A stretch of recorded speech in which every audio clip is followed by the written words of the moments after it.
नमस्कार. अडीचच्या बातमीपत्रात मी पर्णिका हेदवकर आपलं स्वागत करते. सुरुवातीला एक नजर ठळक बातम्यांवर. जम्मू काश्मीरमध्ये लष्कर तैयबाचा दहशतवादी मुझफ्फर नायकूला कंठस्नान.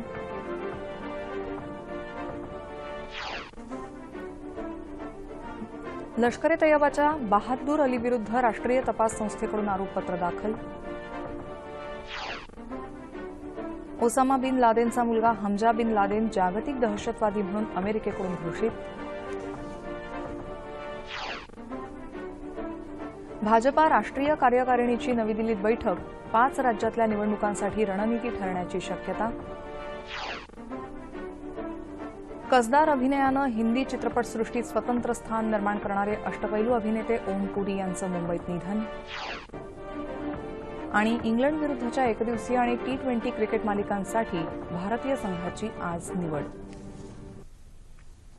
आणि आता पाहूयात सविस्तर वृत्त. जम्मू काश्मीरमध्ये श्रीनगरजवळ लष्कर तैयबाचा दहशतवादी मुझफ्फर नायकू उर्फ मुझ मौलवी याला सुरक्षा दलानं कंठस्नान घातलंय.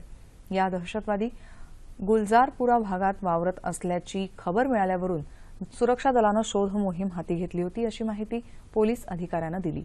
सुरक्षा दलानं या भागाला वेढा घातल्यानंतर दहशतवाद्यानं पळून जाण्यासाठी हातबॉम्ब फेकत गोळीबारही केला. मात्र सुरक्षा दलानं त्याचा प्रयत्न हाणून पाडत त्याला ठार केलं. यावेळी झालेल्या चकमकीत कॉन्स्टेबल हुशियार सिंग जखमी झाले आहेत. हा दहशतवादी गेली काही वर्ष उत्तर काश्मीरमध्ये कारवाया करत होता.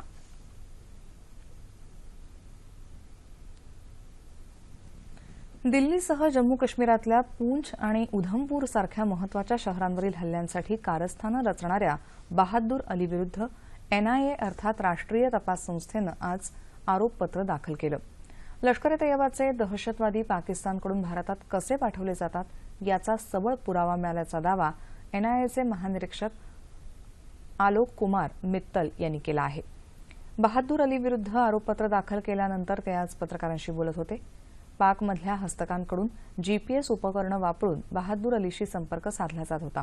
तसंच त्याला प्रशिक्षण आणि शस्त्रास्त्रही पाकमधूनच मिळत होती, असंही मित्तल यांनी सांगितलं. लष्कर तैयबाच्या या दहशतवाद्याला जुलैमध्ये अटक करण्यात आली होती.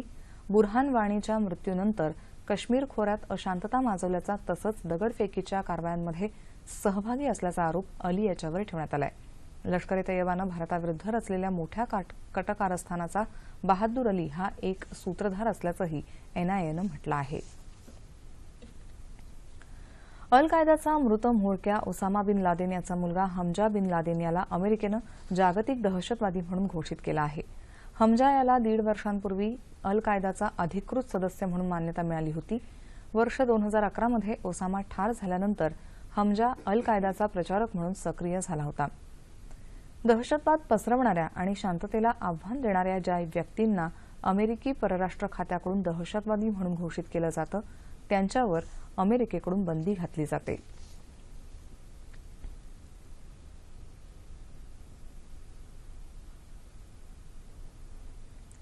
भाजपा राष्ट्रीय कार्यकारिणीची आज नवी दिल्लीत बैठक होणार आहे. उत्तर प्रदेश, उत्तराखंड, पंजाब, मणिपूर आणि गोवा या 5 राज्यांमधल्या विधानसभा निवडणुका जाहीर झाल्यानं या निवडणुकांसाठी रणनीती या बैठकीत आखली जाईल अशी अटकळ आहे. एक राजकीय आणि आर्थिक असे 2 ठराव या बैठकीत संमत होण्याची शक्यता सूत्रांनी वर्तवली आहे.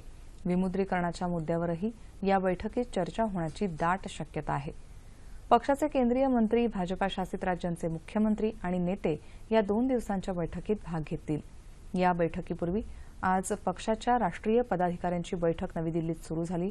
भाजपा अध्यक्ष अमित शहा या बैठकीच्या अध्यक्षस्थानी आहेत. उत्तर प्रदेश विधानसभा निवडणुकीचा कार्यक्रम जाहीर झाल्यानंतर समाजवादी पक्षाच्या 2 गटात एकजूट घडवून आणण्याच्या हालचालींना वेग आला आहे. परस्पर कलहाचा परिणाम मतदानाच्या आकडेवारीवर होऊ नये यासाठी पक्षाचे प्रयत्न सुरू आहेत. मुलायमसिंग यादव आणि अखिलेश यादव यांच्या गटांदरम्यान कालही दिवसभर चर्चा आणि सुसंवाद साधण्याचे प्रयत्न झाले. मुलायमसिंग यांनी सरचिटणीस अमर सिंह यांची तसंच शिवपाल यादव यांचीही भेट घेतली, तर मुख्यमंत्री अखिलेश यादव यांनी काल रात्री पक्षाचे ज्येष्ठ नेते आझम खान यांच्याशी चर्चा केली.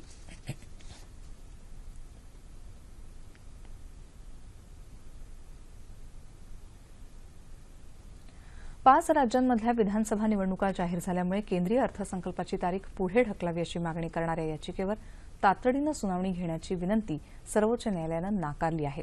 या संदर्भात तातडीनं सुनावणी घेण्याची गरज नाही असं सांगून ही याचिका सुनावणीसाठी येईल त्यावेळी विचार करता येईल असं सरन्यायाधीश JS खेहर यांच्या अध्यक्षतेखालच्या पीठानं म्हटलं आहे। ML शर्मा या वकिलानं या संदर्भातली जनहित याचिका दाखल करून त्यावर तातडीनं सुनावणी घ्यावी अशी विनंती केली होती। विमुद्रीकरणानंतर बँकांमध्ये जमा झालेल्या 500 आणि 1000च्या नोटांची मोजणी अजूनही सुरू असून त्याबद्दलची नेमकी आकडेवारी लवकरात लवकर जाहीर करण्यात येईल अशी माहिती रिझर्व्ह बँकेनं जारी केलेल्या पत्रकात दिली आहे। चलनातून बाद झालेल्या नोटा बँकेत जमा करण्याची मुदत नुकतीच संपली असल्यानं नोटा मोजणीची प्रक्रिया अजून पूर्ण झालेली नाही।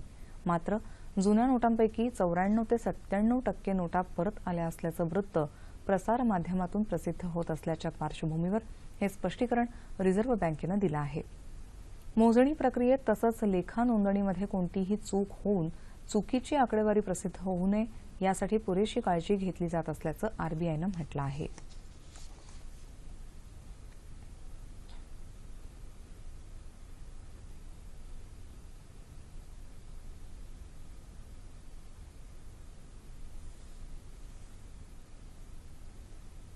पोर्तुगालचे पंतप्रधान अंतोनियो कोस्टा 7 दिवसांच्या भारत भेटीसाठी आज नवी दिल्लीत पोहोचत आहेत। या भेटीदरम्यान ते पंतप्रधान नरेंद्र मोदी यांच्याशी वार्तालाप करणार आहेत।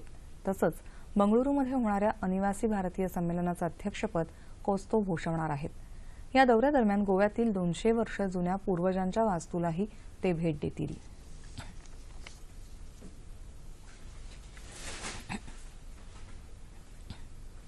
जम्मू काश्मीरमध्ये राबवण्यात येणाऱ्या किशन गंगा आणि रातले प्रकल्पांसंदर्भात पाकिस्तानबरोबरच्या विवादात मध्यस्थी करण्यासाठी जागतिक बँकेनं घाई करू नये असं भारतानं म्हटलं आहे। उभय देशातले या संदर्भातले द्विपक्षीय किंवा तटस्थ तज्ज्ञांद्वारे प्रश्न दूर करता येऊ शकतात असंही भारताच्या परराष्ट्र व्यवहार आणि जलसंसाधन मंत्रालयाच्या वरिष्ठ अधिकाऱ्यांनी म्हटलं आहे। जागतिक बँकेचे प्रतिनिधी इयान सोलोमन यांच्यासोबत झालेल्या भेटीदरम्यान भारताच्या अधिकाऱ्यांनी आपली भूमिका स्पष्ट केली आहे। परराष्ट्र व्यवहार मंत्रालयाचे सहसचिव गोपाळ बागले यांनी या दोन्ही योजनांबाबत सादरीकरण केलं। महात्मा गांधी आणि पंडित दीनदयाळ उपाध्याय यांच्या शिकवणीप्रमाणे वंचित समाज घटकांना निर्णय प्रक्रियेच्या केंद्रस्थानी ठेवलं तर समाजाचं कल्याण निश्चितपणे साधता येईल असं प्रतिपादन केंद्रीय वित्त राज्यमंत्री संतोष कुमार गंगवार यांनी केलं आहे। ते आज नागपूरमध्ये राष्ट्रीय प्रत्यक्ष कर अकादमीत भारतीय राजस्व सेवेच्या 17व्या तुकडीच्या प्रशिक्षण वर्गाच्या उद्घाटन प्रसंगी बोलत होते। कर संकलनात महत्त्वाची जबाबदारी पार पाडणाऱ्या आयकर विभागाच्या कार्यपद्धतीत आधुनिकीकरणामुळे चांगलं परिवर्तन घडत असल्याबद्दल गंगवार यांनी समाधान व्यक्त केलं। यावेळी केंद्रीय प्रत्यक्ष कर मंडळाच्या सभासद निशी सिंह, अकादमीचे प्रधान महासंचालक रंगनाथ झा आदी मान्यवर उपस्थित होते। भाजप सरकार आल्यानंतर महाराष्ट्र प्राथमिक शिक्षणात 16व्या क्रमांकावरून 3ऱ्या क्रमांकावर येऊन पोहोचला आहे। आगामी काळात पहिल्या क्रमांकावर येईल असं प्रतिपादन मुख्यमंत्री देवेंद्र फडणवीस यांनी केलं। नागपूरमधल्या कळमेश्वर नगर परिषद निवडणूक प्रचारात ते काल बोलत होते। डिजिटल इंडिया या योजनेअंतर्गत संपूर्ण नागपूर जिल्हा डिजिटल करण्यात आला आहे। नगर परिषदेच्या शाळाही आता डिजिटल होत चालल्यात असं ते म्हणाले। स्वच्छ भारत अभियानांतर्गत गेल्या 2 वर्षात राज्यातल्या 300 शहरांपैकी 100 शहरं हागणदारी मुक्त करण्यात आल्याचंही त्यांनी सांगितलं। येत्या 8 जानेवारीला कळमेश्वर नगरपालिकेची निवडणूक होत असून भाजपच्या नगराध्यक्षपदाच्या उमेदवार स्मृती निखार यांना बहुमतानं निवडून देण्याचं आवाहन मुख्यमंत्र्यांनी केलं आहे। चंद्रपूरजवळ आज सकाळी एका मालगाडीचे 16 डबे घसरले। त्यामुळे दिल्ली हैदराबाद रेल्वे लाईनवरची अप आणि डाऊन मार्गावरची वाहतूक विस्कळीत झाली आहे। बल्लारपूर ते सिरपूर कागजनगर दरम्यान विहीरगाव इथं ही घटना घडली। या घटनेमुळे दक्षिणेकडून उत्तरेकडे जाणाऱ्या 12 गाड्यांचे मार्ग बदलण्यात आले आहेत, तसंच काही गाड्या रद्द करण्यात आल्या आहेत। अकोला जिल्ह्यातली सर्व पोलीस ठाणी ऑनलाईन करण्याचं काम बहुतेक पूर्ण झालं असून 23 पैकी 20 पोलीस ठाणी 1 जानेवारी 2017 पासून पेपरलेस झाली आहेत। जिल्ह्यात नव्यानं निर्माण झालेल्या 3 पोलीस ठाण्यांमध्ये संगणकात माहिती टाकण्याचं काम अंतिम टप्प्यात आलं आहे। स्टेशन डायरी, FIR, अटक फॉर्म, दोषारोपपत्र, अवदखलपात्र गुन्हे, हरवलेले इसम, मालमत्ता, मोटार अपघात यांच्या नोंदींची कामं पेपरलेस झाली आहेत. फिर्यादीला त्याची माहिती त्याच्या मोबाईलवर किंवा ईमेलवर देण्यात येते.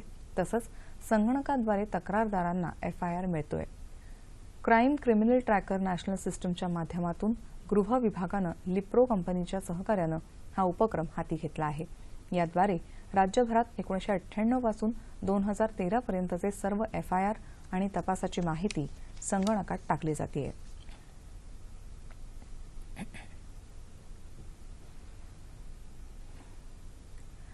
स्वच्छ भारत अभियानाला राज्यात चांगला प्रतिसाद मिळत आहे. यवतमाळ जिल्ह्यातल्या लोणवाडी गावातल्या ग्रामस्थांनी तर चक्क त्यांच्या गावातल्या वृद्ध महिलेच्या स्मरणार्थ गावात शौचालय बांधण्याचा निर्णय घेतला आहे. त्यामुळे लोणवाडी हे गाव आता हागणदारी मुक्त होत आहे. पाहूयात त्याबाबतचा वृत्तांत. यवतमाळ जिल्ह्यातल्या पुसद तालुक्यात डोंगराच्या पायथ्याशी आणि घनदाट जंगलानं वेढलेलं लोणवाडी हे संपूर्ण आदिवासी गाव. या गावात अंजनाबाई नावाची वृद्ध महिला राहत होती. वयाच्या 80 वर्षांपर्यंतही त्यांना शौचासाठी बाहेर जावं लागायचं. मात्र कालांतरानं त्यांना चालण्याचा त्रास व्हायला लागला. तेव्हा गावातले शिक्षक परशुराम नरवाडे यांनी अंजनाबाईंसाठी एक तयार शौचालय आणून बसवलं. मात्र काही काळानंतर अंजनाबाईंचा मृत्यू झाला. अंजनाबाईंप्रमाणे गावातल्या इतर कोणाचेही हाल होऊ नयेत यासाठी गावकऱ्यांनी प्रत्येक घरात शौचालय बांधण्याचा निर्णय घेतला. यासाठी राज्य शासन आणि पुण्याच्या शिवप्रभा संस्थेनं भरीव सहकार्य केलं. हमने बीड़ा उठाया है. ये पूरा गांव जो यहाँ पूरे रहवासी है, यहाँ की जो एक भी औरत बाहर न चला जाए, बच्चा भी बाहर न चला जाए, इसीलिए हम सब लोग ये मिलजुल के काम कर रहे हैं. बेटर इंडिया की बहुत साथ है और महाराष्ट्र शासन ये दोनों और शिवप्रभा मिलके ये हम काम कर रहे हैं. गावकऱ्यांच्या प्रयत्नातून लोणवाडी गाव हळूहळू हागणदारी मुक्त होत आहे. गाव हागणदारी मुक्त करण्याचा संकल्प हीच अंजनाबाईंना खरी श्रद्धांजली ठरेल अशी भावना गावकऱ्यांकडून व्यक्त होत आहे. जळगावमध्ये 15व्या बालगंधर्व संगीत महोत्सवाला कालपासून सुरुवात झाली.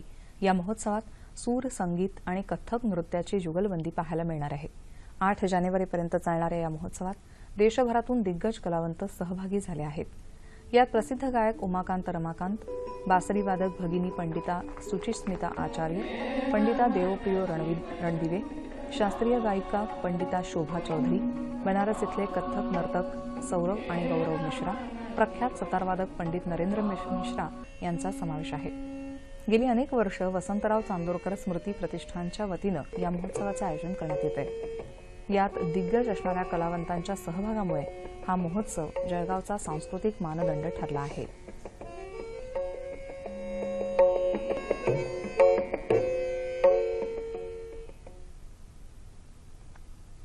भक्ती मार्गातली पर्वणी मानल्या जाणाऱ्या राष्ट्रधर्म कीर्तन महोत्सवाला कालपासून नागपूरमध्ये सुरुवात झाली.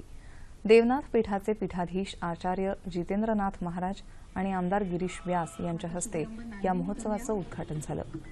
कीर्तन एक महान साधना आहे. भाव निर्माण करण्याचं काम कीर्तनातून होतं असं मत जितेंद्रनाथ महाराज यांनी व्यक्त केलं. उद्घाटनानंतर महाराणा प्रताप यांच्यावर कीर्तन सादर झालं.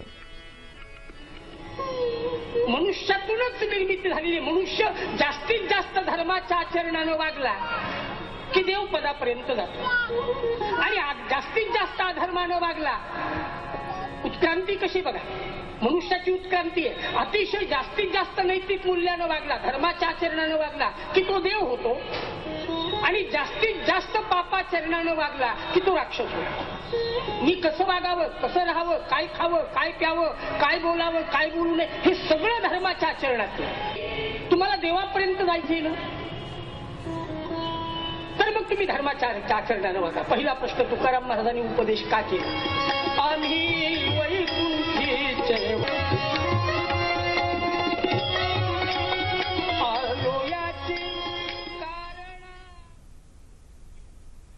हा महोत्सव 9 जानेवारीपर्यंत चालणार असून आज महाराणी पद्मिनी यांच्यावर मानसी बडवे कीर्तन सादर करतील.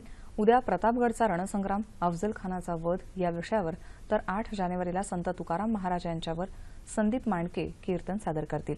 महोत्सवाच्या शेवटच्या दिवशी श्रीमंत बाजीराव पेशवे यांच्यावर चारुदत्त आफळे हे कीर्तन सादर करणार आहेत। या महोत्सवाला नागरिकांचा उत्तम प्रतिसाद मिळत आहे। आज पत्रकार दिन।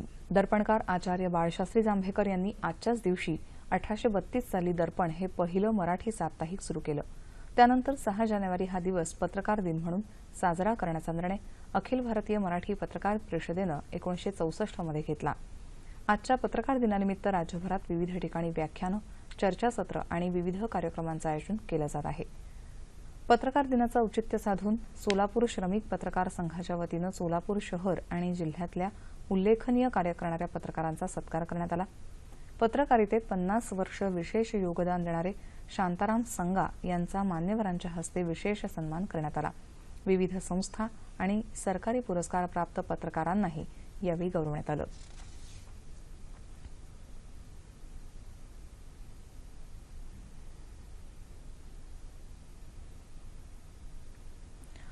ख्यातनाम अष्टपैलू अभिनेते ओम पुरी यांचं आज सकाळी मुंबईतल्या राहत्या घरी हृदयविकाराच्या तीव्र धक्क्यानं निधन झालं। ते 66 वर्षांचे होते। आज संध्याकाळी ओशिवरा स्मशानभूमीत त्यांच्या पार्थिवावर अंत्यसंस्कार करण्यात येतील। अर्धसत्य, आक्रोश, पार, मिर्च मसाला या पुरस्कार विजेत्या समांतर चित्रपटातल्या भूमिकांसोबतच जाने भी दो यारो, चायना गेट, माचीस अशा व्यावसायिक चित्रपटातल्या त्यांच्या भूमिका विशेष गाजल्या। राष्ट्रीय नाट्यशाळेप्रमाणेच पुण्याच्या फिल्म आणि टेलिव्हिजन इन्स्टिट्यूटमध्येही त्यांनी प्रशिक्षण घेतलं होतं। घाशीराम कोतवाल या चित्रपटाद्वारे त्यांनी मराठी सिनेसृष्टीत पदार्पण केलं। अमेरिकन आणि ब्रिटिश कलाकृतींमध्येही त्यांनी आपल्या अभिनयाचा ठसा उमटवला होता। अभिनय क्षेत्रातल्या उत्तुंग कारकिर्दीबद्दल त्यांना पद्मश्री पुरस्कारानं सन्मानित करण्यात आलं होतं। वो मेरे साथ जाएगी। शांत गदाधारी भीम, शांत। मैं उसे नाटक में द्रौपदी तेरी अकेले की नहीं है, हम सब शेयर होल्डर हैं। मगर बड़े भाई के वचन का पालन करना ही पड़ेगा। क्यों? अबे नाटक में ऐसा लिखा है। ओए चलो है, पालन तो कभी हमने अपने बाप किया क्या का नहीं किया। तू चीज क्या है? मैं नहीं जानता सर, लगा जैसे जैसे नस तड़की हो सर। रामा शेट्टी की याद आते ही मेरा सर भन्नाता है। लगता है जैसे कोई मेरी मर्दानगी को ललकारता हो। मैं नहीं जानता सर, लगा जैसे जैसे नस तड़की हो सर।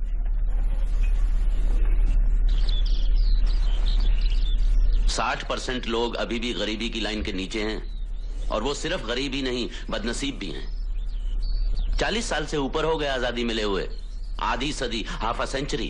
कब तक चाहते हैं इंतजार करें? ओम पुरी यांच्या कारकिर्दीबद्दल सिनेपत्रकार दिलीप ठाकूर यांनी दूरध्वनीवरून ओम पुरी यांच्या सिने कारकिर्दीविषयी दिलेली माहिती। कारकिर्दीचा जर आपण वेध घेतला तर आपल्याला त्याच्यामध्ये ना कमालीची विविधता दिसते। म्हणजे 70च्या दशकामध्ये जो समांतर चित्रपट आकार घेत होता त्याच्यामध्ये ओम पुरीचं योगदान एक खूप मोठं आहे। आणि त्याच्यानंतर ओम पुरीने व्यावसायिक चित्रपटात देखील वाटचाल केलेली आहे। म्हणजे आपण एका बाजूला तर बघितलं तर गोविंद निलानी, रवींद्र धर्मराज किंवा श्याम वेनगल यांच्या चित्रपटाचा एक हुकमी चेहरा की आश्वासक चेहरा म्हणून ज्याने काम केलं। असाच कलाकार ज्या वेळेला आपल्याला इतर पारंपरिक लोकप्रिय चित्रपटांमध्ये देखील त्याच विश्वासाने पाहायला मिळतं, तर त्या मला असं वाटतं की अशा कलाकाराला आपण एक सॅल्यूटच दिला पाहिजे। ओम पुरी सारखे कलाकार हे नुसते अभिनेते नसतात किंवा नुसते हे फिल्मी पद्धतीचे ही माणसं नसतात। त्यांचं एक सामाजिक जाणीव, वाचन, राजकीय, सामाजिक, सांस्कृतिक, आर्थिक अशा विविध प्रकारच्या ज्या घडामोडी आहेत त्या घडामोडीवरचं त्यांचं निरीक्षण, त्यांचा अभ्यास आणि त्यांची मतं यांची सुद्धा आपण वेळोवेळी दखल घेत असतो। तर मला असं वाटतं की ओम पुरी सारखे जे कलाकार आहेत हे असे एक सर्वव्यापी असे असतात, म्हणून त्यांच्या अभिनयामध्ये एक कमालीची डेप्थ आपल्याला वेळोवेळी पाहायला मिळालेली आहे। त्यांचं जे हिंदी चित्रपट सृष्टीला जे देणं आहे ते देणं एक उल्लेखनीय असंच आहे। हिंदी बरोबर त्यांनी ब्रिटिश किंवा म्हणजे ज्याला आपण इंग्लिश फिल्म म्हणतो किंवा पंजाबी सिनेमा, मराठी चित्रपटात देखील त्यांनी भूमिका केलेली आहेत। त्यामुळे त्यांनी आपलं जे अभिनयाचं जे देणं आहे ते देणं विविध भाषातील चित्रपटातून रसिकांपर्यंत पोहोचवलेलं आहे। आणि त्याच वेळी वेगवेगळ्या प्रकारच्या व्यक्तिरेखांना त्यांनी प्रामाणिकपणे न्याय दिलेला आहे. मला असं वाटतं की त्यांचं जाणं हे एक हिंदी चित्रपटसृष्टीचं किंवा एकूणच भारतीय चित्रपटसृष्टीचं एक फार मोठं नुकसान आहे असं म्हणायला पाहिजे. पंतप्रधान नरेंद्र मोदी यांनी ओम पुरी यांच्या निधनाबद्दल दुःख व्यक्त केलं आहे.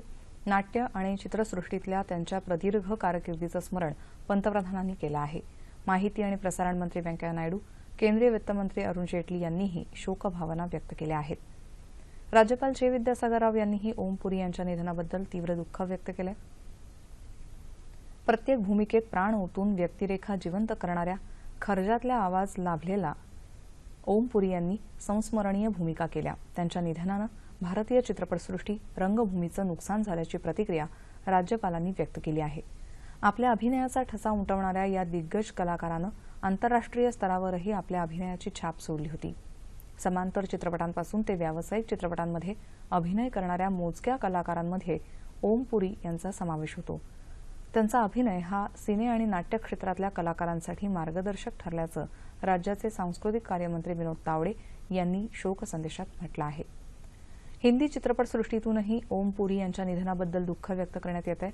चित्रपट दिग्दर्शक श्याम बेनेगल, महेश भट्ट, मधुर भांडारकर, करण जौहर यांच्यासह अमिताभ बच्चन, शबाना आझमी, अक्षय कुमार, शाहरुख खान यांच्यासह अनेक कलाकारांनी शोकभावना व्यक्त केल्या आहेत. मुंबईत येत्या 15 जानेवारीला होणाऱ्या स्टँडर्ड चार्टर्ड मुंबई मॅरेथॉनमध्ये जगभरातून 42,000पेक्षा जास्त धावपटू सहभागी होत असल्याची माहिती काल मुंबईत आयोजित पत्रकार परिषदेत देण्यात आली. या मॅरेथॉनचं हे 14वं वर्ष असून यावेळी 42 किलोमीटरच्या पूर्ण मॅरेथॉनसाठी 6,342, अर्ध मॅरेथॉनसाठी 14,663 तर ड्रीम रनसाठी 19,980 धावपटूंनी सहभाग घेतला आहे.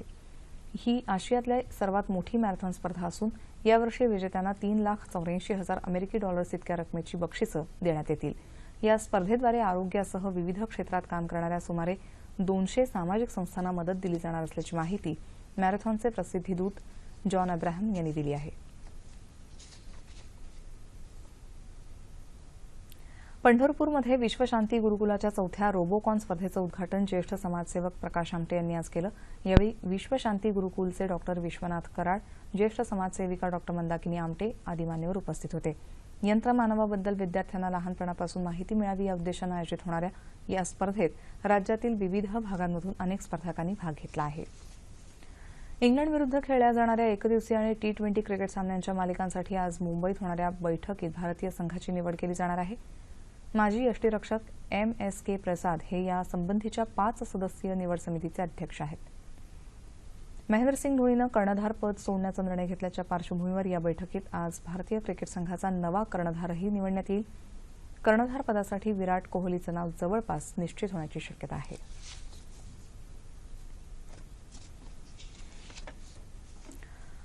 ठळक बातम्या पुन्हा एकदा.